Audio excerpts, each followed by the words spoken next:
नवोदय मित्रांनो, आज आपण एका थेअरीबद्दल माहिती घेणार आहोत. इयत्ता 9वीचं ते धडा आहे.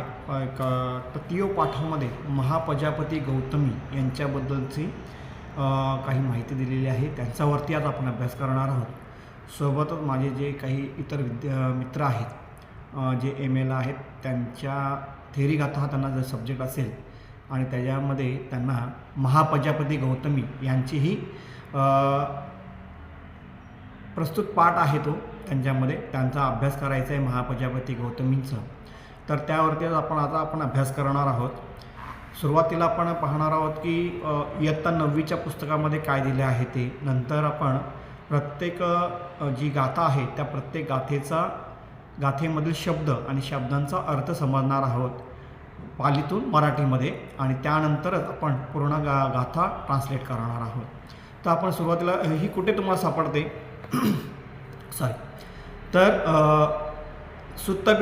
सुत्तपिटकामध्ये थेअरी गाथामध्ये छक्क निपातामध्ये ही 6वी महाप्रजापती गौतमी थेअरी गाथा अशा प्रकारे हे तुम्हाला संदर्भ भेटेल. या ठिकाणी जर तुम्ही गेलात तर तिथे तुम्हाला ह्या तर छक्क निपातमध्ये का, कारण 6च ओळी आहेत म्हणून ते छक्क निपातामध्ये आलेले आहेत. त्यांचा आपण प्रत्येकाचा बघू. पहिलं त्याचं काय लिहिलं आहे, प्रस्तुत पद्यपाठ थेअरी गाथा या ग्रंथातून घेतला आहे. या ग्रंथात 73 थोर स्त्रियांचे स्वकथन शब्दबद्ध केले आहे. थेअरी गाथा हा ग्रंथ जगातल्या आद्य कवयित्रींचे भावस्पंदन आहे. या ग्रंथाला प्राचीन काळी महिलांच्या स्वातंत्र्याचा दस्तऐवज म्हणून संबोधतात. बुद्ध उपदेशाने स्त्रियांचे जीवन कसे उंचावले आणि अहर्त पदाला पोहोचल्यावर जीवनात उच्च प्रतीचा आनंद झाल्यावर स्वकथने केलेली आहेत. बुद्धांच्या प्रेरणेने महाप्रजापतीने पुरुषांप्रमाणे स्त्रियांना सुद्धाही प्रवेजेचा अधिकार मिळावा या न्याय्य मागणीसाठी लॉंग मार्च काढून तो अधिकार प्राप्त केला, आणि स्त्री पुरुष समतेचे पुरस्कर्ते असणाऱ्या बुद्धांनी भिक्खुनी संघाच्या स्थापनेस अनुमती दिली. भिक्खुनी होण्याचा पहिला सन्मान महाप्रजापतीला मिळाला. या पाठात तिने दुःखमुक्त होऊन स्वकथन केले आहे. आता ह्याच्यामध्ये एक शब्द मी तुम्हाला समजून सांगतो की जेव्हा मी हे पॅराग्राफ वाचलो होतो त्यावेळी ह्या पुस्तकामध्ये बुद्धाने असा शब्द आहे, तर मी तो शब्द मी गाळून बुद्धांनी असा शब्द केला, कारण आपण बुद्धांना एकेरी उच्चार करत नाही, म्हणून आपण त्याला भले तो शब्द अनेक वचनी वाटत असला तरी तो आपल्याला आधारार्थ शब्द आपण तो वापरतो मराठीमध्ये ट्रान्सलेशन करताना. तर उदाहरण घ्या, बुद्ध पश्यति म्हणजे बुद्ध पाहतो, अशा प्रकारे त्याचं मराठी ट्रान्सलेशन होतं. पण आपण काय ट्रान्सलेट करतो, बुद्ध पाहतात, म्हणजे आपण आदर देतो बुद्धांना, म्हणून आपण तो शब्द आदरार्थी शब्द असल्यामुळे आपण बुद्ध पाहतो असं न बोलता बुद्ध पाहतात. तर आपण सुरुवात करूया की महाप्रजापती गौतमीबद्दल मला वाटतं बऱ्याच जणांना माहिती आहे, त्यामुळे इथे एक्सप्लेन करण्याची गरज नाही आहे. आपण सरळ ज्या गाथा आल्या त्या गाथांवरतीच आपण अभ्यास करणार आहोत. जर तुम्हाला महाप्रजापती गौतमीबद्दल माहिती घ्यायची असेल तर मला वाटतं मागे एक व्हिडिओ बनवला आहे महाप्रजापती गौतमीवरती, तो आपण सविस्तर पाहू शकता कशा प्रकारे त्यांनी आपलं मनोगत व्यक्त केलेलं आहे, किंवा आपला संपूर्ण जीवनचर्या मी त्यांची मांडलेली आहे त्या पुस्तकामध्ये. आणि सोबत माझा लेखही आहे, तोही आपण वाचू शकता. माझ्या ब्लॉगवरती गेलात तर त्या ठिकाणी तुम्हाला तो ब्लॉगवरती तुम्हाला महाप्रजापती गौतमी एंटर करायचं आणि ते तुम्हाला संपूर्ण माहिती तुम्हाला तिथे भेटेल. आपण सुरू करतोय. बुद्धवीर नमो तत्थु सब्ब सत्तानं उत्तमं यो मग दुःखा पमोचेसी ऐन्याच बहुकं जन. बुद्धवीर लिहिले. बुद्ध म्हणजे तुम्हाला सगळ्यांना माहिती आहे की बुद्ध म्हणजे कोण, सिद्धार्थ गौतम जरी असले, तिथे आपण त्यांचा उच्चार केला असला तरी बुद्ध हा शब्दाचा व्यापक अर्थ आहे, तो सगळ्यांना माहिती असल्यामुळे त्याच्यावर बोलत नाही. वीर, इथे वीर म्हणजे शूर, पराक्रमी, धाडसी, नायक, शूर, पुरुष, महान व्यक्ती असाही होतो त्याचा अर्थ. नमो तथ्थु त्याला वंदन असो, म्हणजे त्यांना वंदन असो. बुद्धवीर नमो तथ्थु म्हणजे जो बुद्ध आहेत, शूर आहेत, पराक्रमी आहेत, धाडसी आहेत, नायक आहेत, महान व्यक्ती आहेत, अशा व्यक्तींना आम्ही वंदन करतो, त्यांना वंदन असो. सब सत्तानं उत्तमं, सब सत्तानं उत्तमं, उत्तमं याचा अर्थ असा होतो. सब म्हणजे सर्व किंवा समस्त, सत्ताना म्हणजे प्राण्यांमध्ये किंवा जीवांमध्ये, आणि उत्तम म्हणजे श्रेष्ठ आणि सर्वोत्तम. म्हणजे याचा शब्दाचा अर्थ झाला सब सत्तानं उत्तमं म्हणजे सर्व प्राण्यांमध्ये किंवा जीवांमध्ये श्रेष्ठ किंवा सर्वोत्तम. हा शब्द सहसा बुद्धांसाठी वापरला जातो. सब सत्तानं उत्तमं हा शब्द सहसा बुद्धांसाठी वापरला जातो, ज्याचा अर्थ सर्व सजीवांमध्ये जे सर्वात उच्च किंवा श्रेष्ठ आहेत असा आहे, असा अर्थ होतो. यो मग दुःखा पमोचेसी अन्यच बहुकं जनन. पमोचेसी म्हणजे यो म्हणजे जो, मग म्हणजे मला किंवा इतर जो शब्द आहे तो आपण अर्थ घेऊ त्याच्यानंतरच. दुःख दुःख, पमोचेसी म्हणजे पमोचेती, खरा पमोचेसी असा शब्द आहे. त्याचा क्रियापद का मुख्य शब्द आहे पमोचेती. पमोचेती म्हणजे मुक्त करतो किंवा सोडवतो, आणि पमोचेसी याचा अर्थ होतो मुक्त केले, सोडवले, मुक्त केले. ऐन्यच, ऐन्यच म्हणजे ऐन्य अधिक च असा शब्द आहे तो. ऐन्य म्हणजे दुसरा, इतर, वेगळा, स्वतः व्यतिरिक्त इतर कोणीतरी. त्याचा दुसरा अर्थ असा येतो आणखी काही, यापेक्षा वेगळे, पुढील काहीतरी, किंवा ज्याला ज्ञान नाही असा. आणि च म्हणजे आणि. बहुकं अनेक, बहुकं याचा अर्थ होतो अनेक, खूप, पुष्कळ, भरपूर. जन, जन म्हणजे माणूस, व्यक्ती, या पुरुष, लोक, समूह, प्रजा, लोकसंख्या अशा प्रकारचा ह्यांचा अर्थ होऊ शकतो. तर काय शब्द गाथा आहे, बुद्धवीर नमो तू सब सत्तानं उत्तमं योमं दुःखा पमोचेसी ऐन्यच बहुकं जनन. म्हणजे हे भगवान, हे बुद्धवीर, तुम्हाला नमन आहे. तुम्ही फक्त मलाच नाही तर या जगामध्ये असणाऱ्या सगळ्या सत्वांसाठी तुम्ही दुःखमुक्तीचा मार्ग दिला. योमं दुःखा पमोचेसी म्हणजे तुम्ही फक्त मलाच नाही तर या जगामध्ये असणाऱ्या सगळ्या सत्वासाठी तुम्ही दुःखमुक्तीचा मार्ग दिला. आणि ज्याने अन्यांच्या बहुकं जनन, ज्याने अनेक लोकांचे मंगल झाले आहे, मी सुद्धा त्या दुःखातून मुक्त झालेले आहे. हे कोण म्हणतंय, महाप्रजापती गौतमी म्हणते की बुद्धवीर नमो तत्तु सब सत्तानं उत्तमं योमं दुःखा पमोचेसी ऐन्यच बहुकं जनन. म्हणजे हे भगवान, हे बुद्धवीर, तुम्हाला नमन आहे. तुम्ही फक्त मलाच नाही तर या जगामध्ये असणाऱ्या सगळ्या सत्वासाठी तुम्ही दुःखमुक्तीचा मार्ग दिला, आणि ज्याने अनेक लोकांचे मंगन झाले आहे, मी सुद्धा त्या दुःखातून मुक्त झाले आहे. अशा प्रकारे ही पहिली गाथा, पहिली ओळ असं आपण समजू शकतो. दुसरी गाथा आहे सब दुःखं परिज्ञातं हेतु तन्ना विशोसिता भावितो अठ्ठंगिको मग्गो निरोधो पुसितो मया. परिज्ञातं, सब दुःख म्हणजे सर्व दुःख.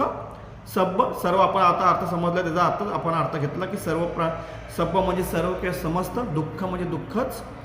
दुःख हे 12 प्रकारचे आहे. त्यासाठी तुम्हाला संपूर्ण म्हणजे माहिती घ्यायला लागेल. भवचक्र म्हणजे काय, किंवा बुद्धांचा जो सर्वात मोठा शोध आहे तो शोध, तुम्हाला त्या शोधाचा अभ्यास करावा लागेल. त्यामध्ये त्यांनी 12 प्रकारचे दुःख सांगितलेले आहेत. परिज्ञातं हेतु तन्ना विशोसिता भावितो अठ्ठंगिको मग्गो निरोधो फुसितो मया. यातलं परिज्ञातं म्हणजे पूर्णपणे जाणलेले, उत्तम प्रकारे समजलेले, पूर्णतः अवगत असलेले. यातले 2 शब्द आहेत त्याच्यामध्ये येतात, संधी झालेली आहे. परी याचा म्हणजे पूर्णतः, चहूकडून किंवा सखोल, आणि ज्ञात म्हणजे जाणलेले किंवा समजलेले. असे हे 2 शब्दांचा अर्थ म्हणजे 2 शब्द मिळून हा शब्द बनलेला आहे. हा शब्द विशेषतः म्हणजे परिज्ञात हा शब्द विशेषतः दुःख या संदर्भात वापरला जातो. जेव्हा एखादी व्यक्ती दुःखाचे स्वरूप पूर्णपणे समजून घेते तेव्हा त्याला दुःख परिज्ञात म्हणजे दुःख पूर्णपणे जाणले आहे असे म्हटले जाते. पुढचा शब्द आहे हेतु तन्ना. हेतु तन्ना म्हणजे पण 2 शब्दांनी बनलेला आहे, 2 म्हणजे संधी झालेली आहे. हेतू म्हणजे कारण किंवा मूळ. तृष्णा म्हणजे तृष्णा, तीव्र इच्छा किंवा हाव. म्हणजे हेतू तन्ना म्हणजे तृष्णेचे कारण किंवा तृष्णा जी स्वतः दुःखाचे कारण आहे. विशोसिता, विशोसित याचा अर्थ होतो सुकलेले, वाळलेले, शुष्क झालेले. उदाहरणार्थ काय होतं, पत्तंग विसोसितंग हा जर शब्द आपण घेतला तर त्याचा अर्थ पान वाळलेलं आहे. विसोसित याचा अर्थ समजला, सुकलेले, वाळलेले किंवा शुष्क झालेले. उदाहरण आपण कुठलं घेतलं, पत्तंग विसोसितंग म्हणजे पान वाळलेलं आहे.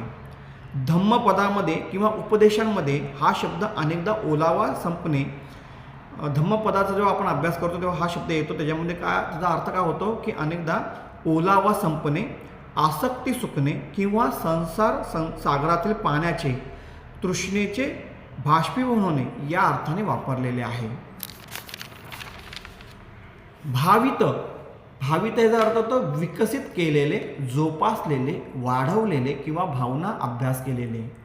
हा शब्द प्रामुख्याने चित्त भावना किंवा अष्टांगिक मार्ग यांच्या संदर्भात वापरला जातो.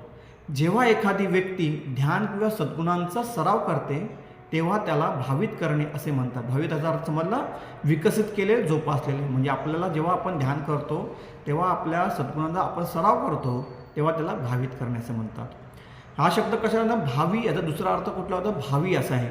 म्हणजे भविष्यात घडणारे, अटळ किंवा नशिबात असलेले असाही याचा अर्थ होतो. निरोध, अंत होणे, थांबणे, निरोध, अस्त होणे किंवा पूर्णपणे नाहीसे होणे. निरोधी म्हणजे थांबले, संपले, निरुद्ध झाले.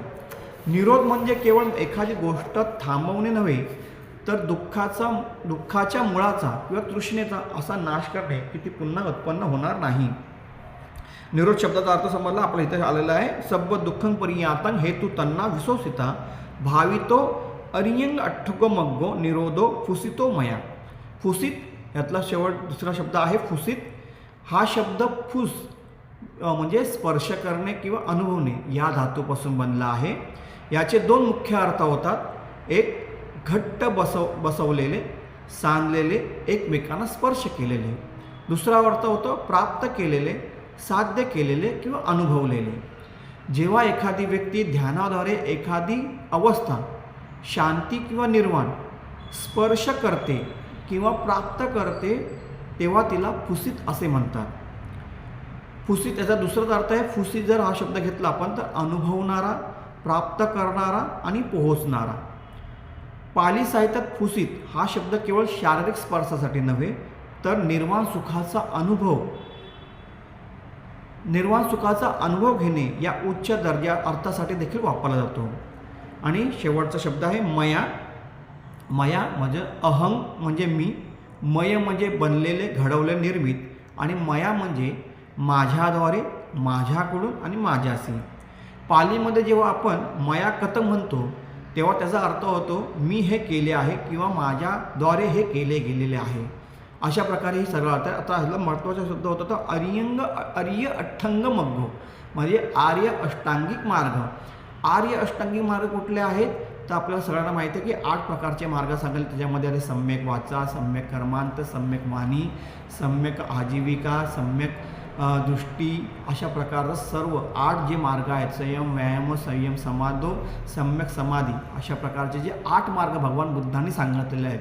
म्हणजे मॉरल ऑफ द स्टोरी काय सांगितलं की 4 आर्य अष्टांगिक मार्ग, 4 आर्य सत्य जे आहे, दुःख आहे, दुःख समुदाय आहे, दुःख निरोध आहे आणि दुःख निरुद्धगामिनी पटिपदा. ह्यांचा जो हे जे सांगितले 4 आर्य सत्य ते पूर्णपणे जाणलेले अशा प्रकारचा तो अर्थ होऊ शकतो आपला. तर काय शब्द सांगितलं आहे, गाथा कुठले आहे, सब दुःखं परिज्ञातं हेतु तन्ना विसोसिता भावितो अर्य अठ्ठंग मग्गो निरोधो फुसितो मया. म्हणजे मी आता सगळ्या प्रकारचे दुःख जाणलेले आहे. दुःख किती प्रकार सांगितलेले आहेत ते 12 प्रकारचे आहेत.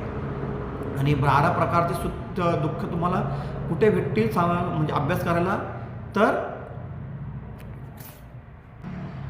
तर जेव्हा तुम्ही प्रतित्य समुत्पादाचा अभ्यास करता तेव्हा सुरुवातीलाच भगवान बुद्धांनी हे 12 ज्या सुरुवातीचे गाथा आहेत ते 12 प्रकारचे दुःख आहेत. ते दुःख तुम्ही जाणलेले आहे.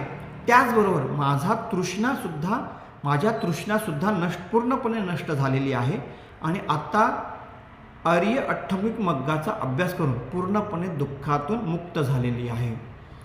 काय झालं आता मी आता सगळ्या प्रकारचे दुःख जाणलेले आहे, त्याचबरोबर माझ्या तृष्णासुद्धा पूर्णपणे नष्ट झालेल्या आहेत आणि मी आता अरिय अठ्ठंग मुग्गाचा अभ्यास करून पूर्णपणे दुःखमुक्त झालेली आहे.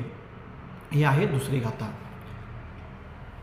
माता पुतो पिता आत्भाता ऐयकाच पुरे अहं यथाभूच भजनानंदी संसरीहं अनिविसं. म्हणजे ऐयका, माता पुतो पिता भाता, हे तर आपल्या सगळ्यांना माहिती आहे. माता म्हणजे आई आहे, पिता म्हणजे वडील आहेत, पुतो म्हणजे पुत्र आहे, भाता म्हणजे भाऊ आहे. ऐयका म्हणजे आजोबा, ऐयका म्हणजे आजोबा, वडिलांचे वडील याचा पण अर्थ होतो. पुरे म्हणजे त्याच्यामध्ये दोन शब्द होतात.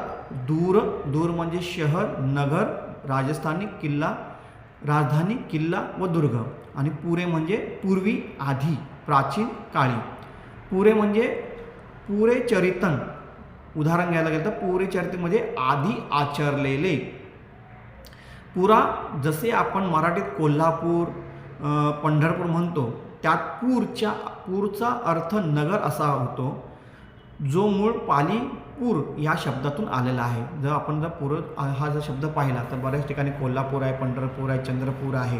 ह्या ठिकाणी हा जो शेवटचा जो पूर आहे ह्याचा अर्थ होतो नगर. आणि हा नगर हा शब्द कुठून आला आहे? मुख्य पालीतून आलेला आहे. ह्या पालीतला पूर जो आहे, पूर हा शब्द आहे, त्यातून हा शब्द निर्माण झालेला आहे. पुरे अहू म्हणजे दिवस. पालीमध्ये हा शब्द प्रामुख्याने पालीमध्ये हा शब्द प्रामुख्याने दिवसासाठी वापरला जातो. उदाहरणार्थ कुंभन्न म्हणजे पूर्वान्न किंवा सकाळ. अहू हे त्याचेच रूप आहे. अहोसी, होणे, असणे या अर्थाच्या होती क्रियापदाचे भूतकाळी रूप आहे. म्हणजे अहोसी हा भूतकाळी रूप आहे, त्याला होते, झाला, अस्तित्व होते. तदा अहोसी म्हणजे तेव्हा असे झाले, तेव्हा तो होता. अशा प्रकारे याचा अहूच्या पुढे जाऊन आपल्याला शब्द कसे बनतात ते आपण पाहिलेले आहेत. यथाभूच्च मजानंती म्हणजे हे दोन शब्द आहेत, यथाभूच्चंग आणि अजानती. यथाभूच्चंग याचा अर्थ होतो यथार्थ, वास्तविक, सत्य, जसे आहे तसे, यथाभूतपणे, स्वतःच्या खऱ्या स्वरूपानुसार.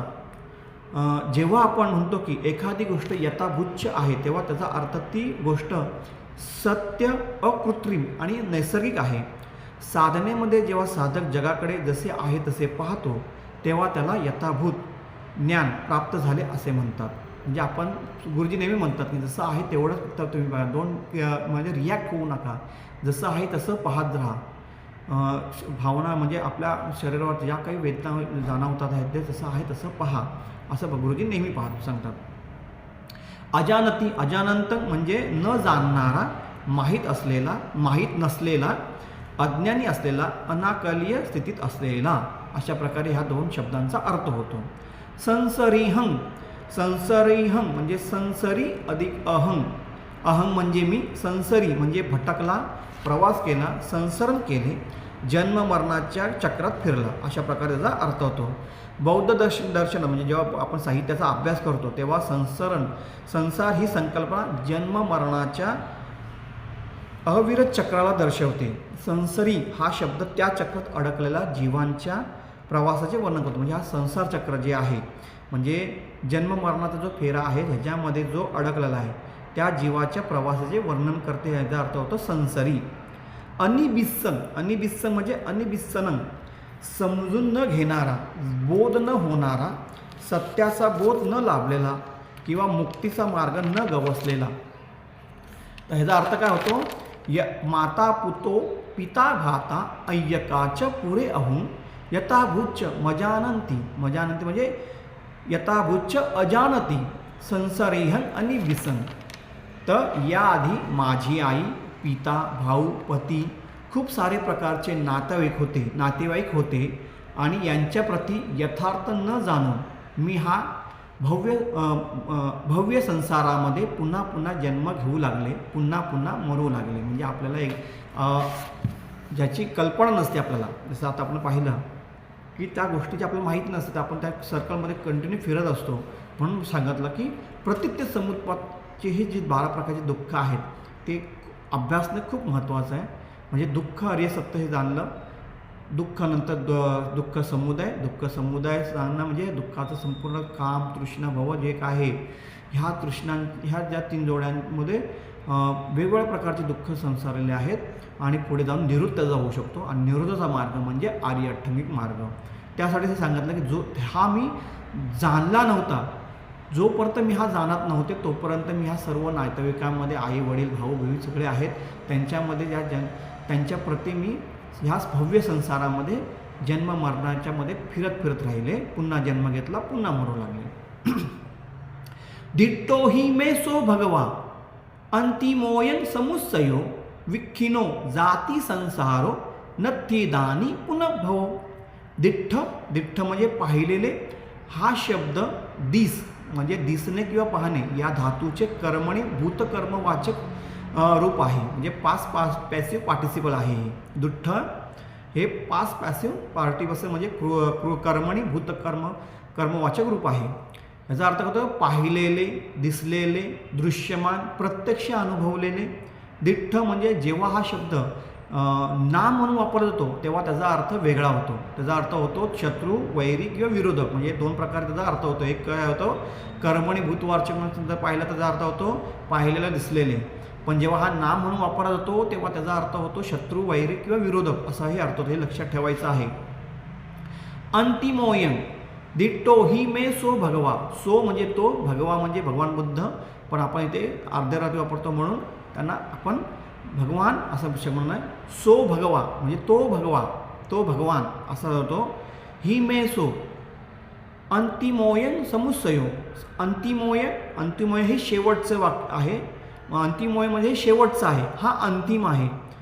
अंतिमोय हा शब्द कसा वापरला गेलेला आहे तर अंतिमो अधिक अयन हा शब्द अशा प्रकारची संधी करून त्याच्यामध्ये अंतिमो याचा अर्थ होतो शेवटचा किंवा अंतिम, आणि अयन म्हणजे हा किंवा हे. समुच्चयो शरीर, संचय, ढीग, रास किंवा समुच्चय अशा प्रकारे समुच्चयाचा अर्थ होतो. पण जेव्हा बौद्ध साहित्याचा आपण अभ्यास करतो तेव्हा समुच्चय हा शब्द विशेषतः मानवी शरीरासाठी वापरला जातो. विखिन्नो हा शब्द आला, ओ प्रत्यय लागलेला, त्याचा शब्द कुठला आहे तर विखिन्न म्हणजे पूर्णपणे नष्ट झालेले, पूर्णतः क्षीण झालेले, समूळ नाहीसे झालेले. बौद्ध दर्शनामध्ये त्याचा साहित्यामध्ये अभ्यास करतो तेव्हा हा शब्द प्रामुख्याने संसार आणि पुनर्जन्म यांच्या संदर्भात वापरला जातो. जेव्हा एखादी व्यक्ती अरहंत अवस्था प्राप्त करते तेव्हा तिचे सर्व क्लेश आणि पुनर्जन्माची कारणे विखिन्न होतात, म्हणजे पूर्णतः नष्ट होतात. विखिन्न म्हणजे अशी अवस्था जिथे दोष पुन्हा उत्पन्न होण्याची कोणतीही शक्यता उरलेली नाही. जाती संसार शब्द आहेत. जाती संसाराचा अर्थ होतो जन्म मरणाचे चक्र, संसार चक्र, वारंवार होणारा जन्म आणि मृत्यूचा प्रवास. जाती याचा अर्थ होतो जन्म, आणि संसार म्हणजे भटकणे, संसरण करणे किंवा प्रवाहित होणे, एका जन्मातून दुसऱ्या जन्मात सतत भटकण्याची प्रक्रिया म्हणजे जाती संसार.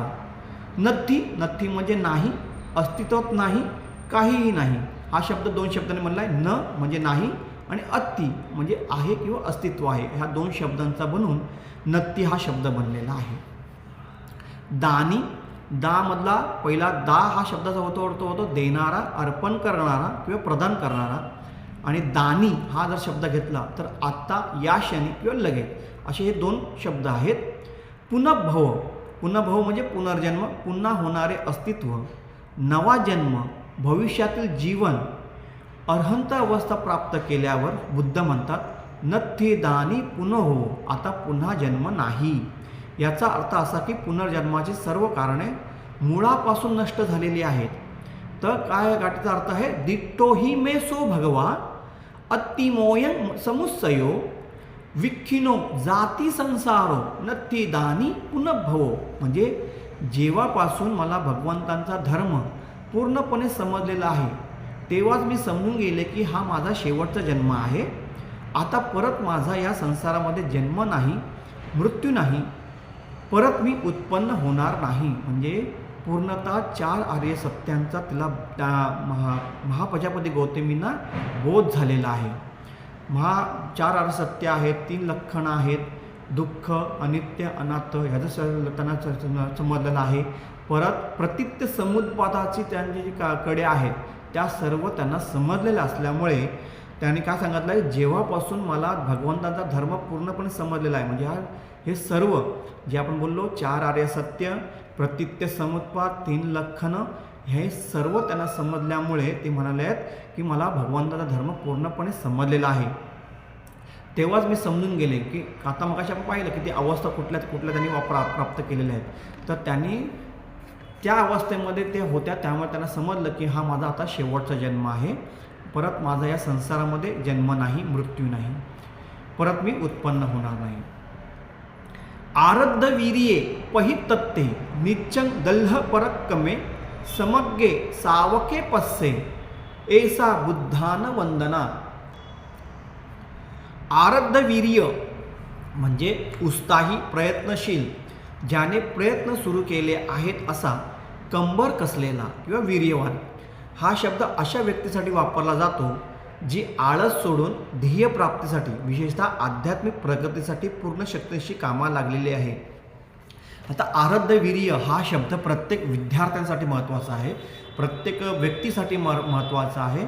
जो कुठलंही ध्येय घेतलेलं आहे त्याच्या हातामध्ये, तो पूर्ण करण्यासाठी जो प्रयत्नशील आहे, ज्याने आळस संपूर्णतः झटकून दिलेला आहे, अशा व्यक्तीला आराध्य वीर्य म्हणतो. म्हणजे उत्साही आहे, जो प्रयत्नशील आहे, म्हणजे कुठलंही काम पूर्ण करण्यासाठी तत्पर असलेला आराध्य वीर्य.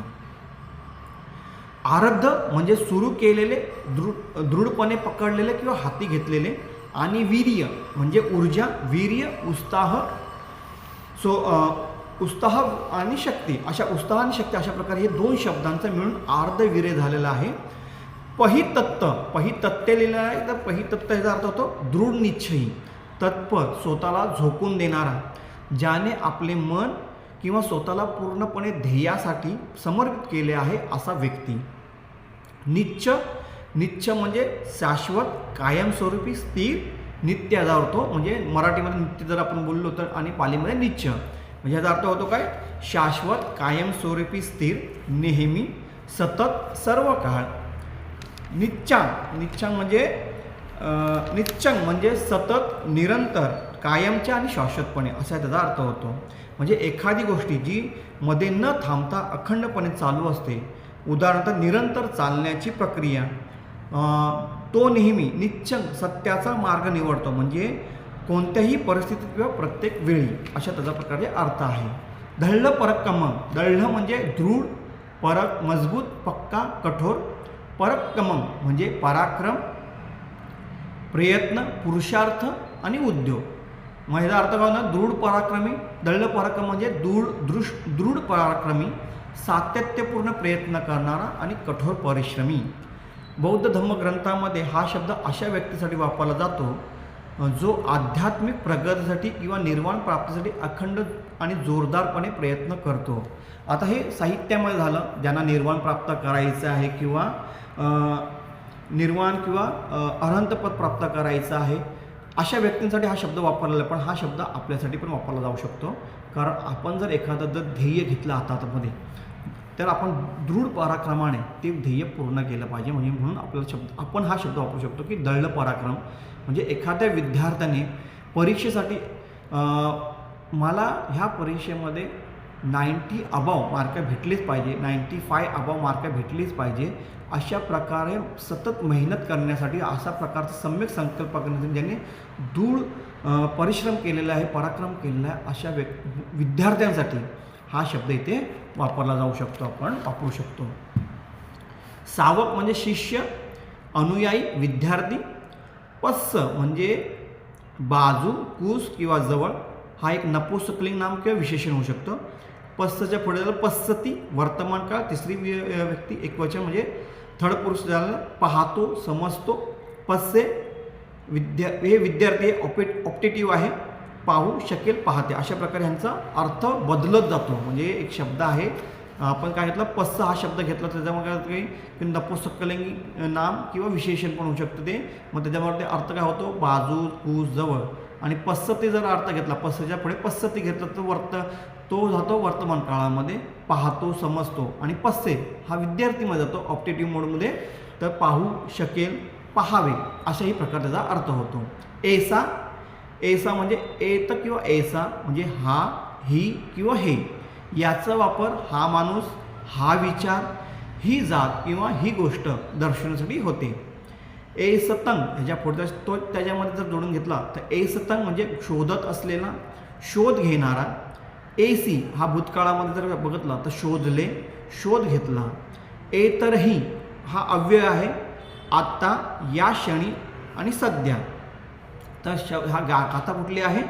आरद्ध वीर्ये पही पत्ते निच्चंगल्ल परक्कम्मे समग्गे सावके पस्स ऐसा बुद्धान वंदना. आता बुद्धान वंदना म्हणजे ते आपल्याला सगळं त्याचा अर्थ माहिती आहे, त्यामुळे आपण त्याचा अर्थ घेतला नाही आहे.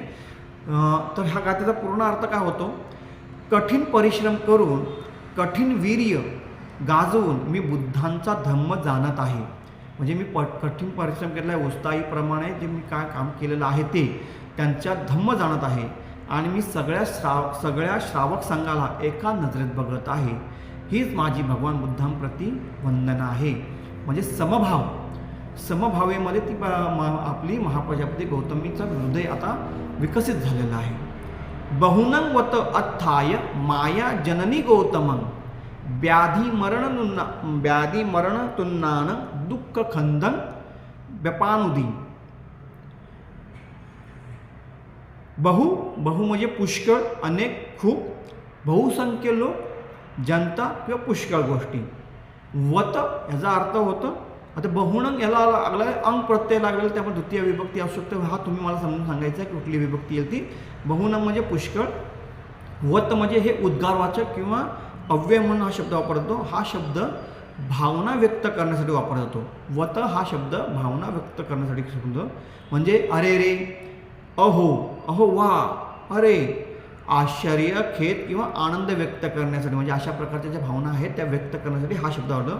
अहोवत किती आश्चर्य किंवा किती दुःखद अशा प्रकारे हा शब्द होतो. म्हणजे खात्री दर्शवताना, नक्कीच, खरोखर, निश्चितपणे आणि खचितच. वत हा शब्द व्रत या अर्थाने आध्यात्मिक संदर्भात वापरला जातो.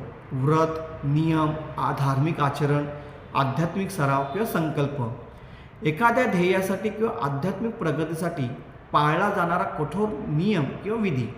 अत्थ, अथ्थाय, आय प्रत्यय लागलेला आहे. अत्थ याचा अर्थ होतो शब्दाचा अर्थ, भाव, तात्पर्य, महत्त्व किंवा आवश्यकता, निकड, कमतरता, विनाश किंवा मावळणे. अथ्थाय म्हणजे हा शब्द प्रामुख्याने साठी या अर्थाने वापरला जातो. म्हणजे हितासाठी, फायद्यासाठी, उद्योगासाठी, उपयोगासाठी, कल्याणाकरता. म्हणून हा उद्योग म्हणजे दोन शब्द अत्थ आणि अथ्थाय. अथ्थाय म्हणजे विनाश किंवा मावळणे, आवश्यकता, निकड, कमतरता, शब्दाचा अर्थ, भाव, तात्पर्य किंवा महत्त्व. ह्याला अत्थ. आणि अथ्थाय जर असेल तर हिता जो शब्द साठी वापरला जातो त्यासाठी, म्हणजे हितासाठी, फायद्यासाठी, हे शब्दासाठी अथ्थाय शब्द होतो. व्याधी मरण तुन्नानं म्हणजे व्याधी म्हणजे आजार, रोग, व्याधी. मरण म्हणजे मृत्यू किंवा मरण. आणि तुन्न म्हणजे टोचलेला, जखमी झालेला, पीडित किंवा त्रस्त. व्याधी मरण तुन्नानं हा शब्द सहसा संसारातील अनित्यतेचे, इनपरमनन्सचे वर्णन करताना वापरला जातो. उदाहरणार्थ हा संसार व्याधी मरण तुन्ना आहे, म्हणजे हा संसार आजार आणि मृत्यूच्या वेदनेने भरलेला आहे. दुःखखंद, दुःखखंद म्हणजे दुःख, वेदना, त्रास किंवा समाधान. आणि खंद याचा अर्थ होतो स्कंद, समूह, रास, ढीक किंवा डोंगर. म्हणजे दुःखखंद म्हणजे दुःखाचा प्रचंड डोंगर. व्यपानुदी, व्यपानुदी म्हणजे काढून टाकले आहे, दूर केले आहे, नष्ट केले आहे, हाकलून दिले आहे, निवारण केले आहे, निराकरण केले, उच्चाटन केले. धम्मग्रंथामध्ये हा शब्द सहसा मनातील विकार आणि शंका दूर करण्याच्या संदर्भात येतो. म्हणजे व्यपानुदी हा शब्द मनातील विकार आहे किंवा शंका दूर करण्याच्या संदर्भात येतो. तर काय अर्थ होतो याचा? बहुनं वत अथ्थाय माया जननी गौतमं. माया जननी गौतमं म्हणजे त्यांची बहीण माया हिने गौतमाला जन्म दिला होता. म्हणजे इथे आपल्याला एक इतिहासातील एका महिलेचं म्हणजे तिच्या बहिणीचं नाव इथे समजलेलं आहे. आपल्याला इथे रेफरन्स भेटतो की तिने कोणाला जन्म दिला तर गौतमाला जन्म दिला. माया कोणी जन्म दिला तर मायाने. महामाया आपण हा शब्द वापरतो. बहुनंगवतवाथाय माया जननी गौतमं व्याधी मरण तुन्नानं दुःख खंदं व्यपानुदी ती. म्हणजे खूप लोकांच्या कल्याणासाठी, बहुनंगवत अत्ताय खूप लोकांच्या कल्याणासाठी माया जननी गौतमं म्हणजे महामायेने गौतमांना जन्म दिला. व्याधी मरण तुन्नानं दुःख खंदं व्यपानुदी म्हणजे सगळ्यांना जन्म, जरा, व्याधी, मरण इत्यादींपासून मुक्ती दिली आणि हा दुःखापासून मुक्तीचा मार्ग बुद्धांनी समस्त जगाला दिला. तर संपूर्ण जगाला दुःखमुक्तीचा जो मार्ग दिला आहे तर भगवान बुद्धांनी दिलेलं हे आपल्या सगळ्यांना माहिती आहे. त्याची इथे थोडक्यामध्ये माहिती इथे दिलेली आहे की काय सांगते की माया जननी गौतम कोणासाठी की खूप लोकांच्या कल्याणासाठी महामायेने गौतमांना जन्म दिला. सगळ्यांना जन्म, जरा, व्याधी, मरण इत्यादींपासून मुक्ती दिली आणि हा दुःखापासून मुक्तीचा मार्ग बुद्धांनी समस्त जगाला दिला. अशा प्रकारे शेवटच्या गाथेचा अर्थ आहे. तर आपण आज अभ्यास केलेला आहे. ह्याच्यामध्येच इयत्ता 9वीच्या पुस्तकामध्ये एक टीप दिलेली आहे ती आपण वाचूया आणि हा धडा इथे संपूया. काय दिलेलं आहे की देवदहन नगरातील अंजन शाक्याच्या मुलीचे नाव महाप्रजापती होते. ही सिद्धार्थाची आई महामायाची धाकटी बहीण होती. दोघींचेही लग्न राजा शुद्धोधनाबरोबर झाले. सिद्धार्थ जन्माच्या वेळी 7व्या दिवशी महामाया मरण पावली. तेव्हा महाप्रजापतीने सिद्धार्थाचे पालनपोषण केले. शुद्धोधनाच्या मृत्यूनंतर महाप्रजापतीने संसार त्यागण्याची इच्छा प्रकट केली, परंतु तथागतांनी प्रारंभी अनुमती दिली नाही. आनंदाच्या आग्रहास्तव तथागतांनी अनुमती दिली. इतर स्त्रियांबरोबर सर्वप्रथम महाप्रजापती प्रवचित झाली आणि भिक्खुणींचा वेगळा संघ प्रस्थापित केला. गौतम वंशीय असल्यामुळे महाप्रजापती गौतमी असे नाव रूढ झाले. अशा प्रकारे ही छोटीशी टीप ह्या पुस्तकामध्ये दिलेलं आहे. आपण आज महाप्रजापती गौतमी हा जो सुत्तपिटक खुद्दक निकायामधला जो थेरी गाथा हा ग्रंथ आहे त्या ग्रंथातला छक्क निपातामधली ही 6वी थेरी महाप्रजापती गौतमी यांचा आज आपण अभ्यास केलेला आहे. प्रत्येक शब्दाचा म्हणजे जी गाथा आली आहे त्या गाथेच्या प्रत्येक शब्दाचा आपण अर्थ समजून घेतलेला आहे. आय होप तुम्हाला आज सगळं समजलं असेल असं मी गृहीत धरतो. आणि सगळ्यात महत्त्वाचं मी ह्यावरती एक पेपर लिहिला होता जो माझ्या ब्लॉगवरती आहे. ते माझी ब्लॉगचा लिंक पण तुम्हाला देईल. म्हणजे हा तुम्हाला स्क्रीनवर दिसत असेल कदाचित. त्या ब्लॉगवरती तुम्ही जा. ह्याच्यावर संपूर्ण माहिती यावरती आहे. सोबत मी एक व्हिडिओही बनवला आहे, कदाचित बनवला असं मला आठवतो आहे. तर आपण तिथेही जाऊन संपूर्ण महाप्रजापती गौतमीची माहिती घेऊ शकता.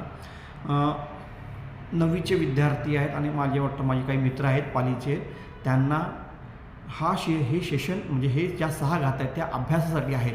त्यासाठी आपण हा व्हिडिओ बनवलेला आहे. तसं म्हणायला गेलं तर महाप्रजापती गौतमीवरती बराचसा मोठं रिसर्च होणं गरजेचं आहे. झालंही असतील ना, असं झालं आहेत पण त्या दृष्टीने कमी आहेत. प्रत्येक पैलू त्यांचा वेगवेगळा आहे.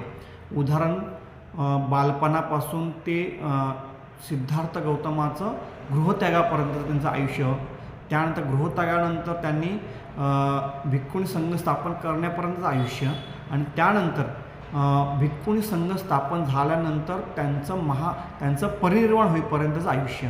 ह्या 3 घटनांमध्ये त्यांचं आयुष्य आपण डिवाईड करू शकतो आणि वेगवेगळा अभ्यास करू शकतो. जर तुम्हाला कोणाला इच्छा असेल तर आपण ह्यावरती अधिक बोलू शकतो, चर्चा करू शकतो. मला कधीही तुम्हाला फेसबुकवरती मला रिप्लाय करा किंवा मला ह्याच व्हिडिओवरती म्हणजे ज्यांच्याकडे माझ्यावर नंबर आहे त्यांनी मला कधीही कॉन्टॅक्ट करून आपण ह्याच्यावरती चर्चा करू शकतो. तेवढा आपला अभ्यास आपण वाढवू शकतो. आपल्या एकमेकांच्या ग्रुप स्टडीनुसार आपण अभ्यास वाढवू शकतो. सो मुलांसाठी हा व्हिडिओ बनवला असल्यामुळे जास्त लेंथी नाही करणार आहोत आपण इथे सर्व आलात त्याबद्दल आपल्या सर्वांचे आभार मानतो. आणि आपल्याला माझे व्हिडिओ कसे वाटतात हे जरूर मला कमेंट करून सांगा. आपला एक छोटासा प्रयास आहे. आपण सम्यक संकल्प घेतला आहे की समाजातल्या म्हणजे आपल्या भारतातल्या ज्या ज्या लोकांना मराठी येते त्या सर्व लोकांपर्यंत आणि ज्यांना मराठी समजते अशा लोकांपर्यंत आपला हा व्हिडिओ म्हणजे पाली भाषेतील मराठी अर्थ हे पोचवण्याचं आपण कार्य करण्याचा प्रयत्न करतो आहे. सम्यक संकल्प घेतलेला आहे. प्रत्येक घरामध्ये म्हणजे बाबासाहेबांचं ते स्वप्न होतं, ज्या स्वप्नाकडे आज बऱ्याच लोकांनी दुर्लक्ष केलेलं आहे की बाबासाहेबांचं पाली भाषेतील योगदान जे आहे त्यावरतीच आपण फोकस केला नाही आहे. तर तो फोकस ह्या माध्यमातून करण्याचा प्रयत्न आहे. त्यांचं जे राहिलेलं काम आहे ते पूर्ण करण्याचा प्रयत्न मी करण्याचा प्रयत्न करतो. सोबत माझ्याबरोबर अनेक लोक आहेत जे असं प्रयत्न करतात. ज्ञान अज्ञात सर्वच आहेत. त्या सर्वांना आपण सहकार्य करावं. ज्या पद्धतीने आपल्याला दान करतं त्यानुसार दान करा. ज्यानुसार सांगण्याचा प्रयत्न करा. ज्यांना ज्या पद्धतीने सहकार्य कराल त्या सहकार्य करा ही अपेक्षा बाळगतो. आपल्या सर्वांच्या प्रती मंगलमैत्री पुन्हा एकदा व्यक्त करून आपल्याला शेवटचं फक्त सांगणं इच्छा आहे की आपल्याला जर व्हिडिओ आवडला तर चॅनल लाईक करा, शेअर करा आणि सगळ्यात महत्त्वाचं चॅनल सबस्क्राईब करायला विसरू नका. आणि त्याहीपेक्षा महत्त्वाचं कमेंट करायला विसरू नका. आपल्या सर्वांच्या प्रती मंगलमैत्री पुन्हा एकदा व्यक्त करून इथे रजा घेतो. नमो बुद्धाय.